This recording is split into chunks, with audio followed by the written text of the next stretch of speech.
Buy or sell.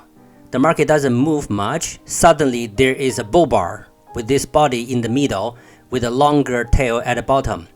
Do you want to buy or sell at this moment? Because this is a bull bar, so do you want to buy at the moment? Not necessary, because this bar is not a very good signal bar indicating the trend. First, the body of this bar is less than 60% of the whole candlestick, so it's not a trend bar and it is not a very good indication of the upside pressure. So second, comparing to the previous small range, this bar doesn't seem to be breaking up so strongly into the upside. That's why at this moment you want to hold. Next, the market didn't go up, it goes down with 4 consecutive bear bars. This is a breakout. What we want to do is to wait for the pullback and find out the signal bar and then trade downside. Here comes a small pullback. And then this huge bear bar is a very good signal bar going to the downside. So we can trade after this bar finishes. This is what happened in the end for the market. It goes down by the second leg here, pullback, and then third leg, and then reverse. So how do you take profit? We measure from the bottom of this bear bar as the entry level and measure up to the top of the pullback, which is the top of this bull bar.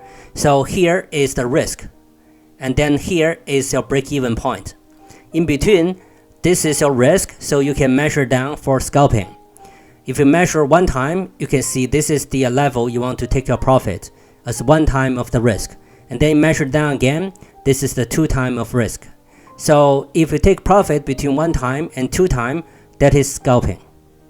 You can see here, if you take 2 times of risk as your profit, you may not get the order filled because the market didn't go down enough to hit the 2 times of the risk. Why this happens? Because your risk is measuring here, and this signal bar is too big. That's why. So in this case, an alternative way to take profit is using the third leg. Imagine if someone is trading this third leg. This bull bar is the pullback, and then next bar is the signal bar. So let's do the same thing. We measure from the top of this pullback and the bottom of the signal bar. So this is the risk and the break-even point. Measure down by 1 and 2 times of risk. So you can see that if you take 2 times of risk based on the third leg here, you're going to exit here. So in trading, you need to be flexible and reasonable as the market develops.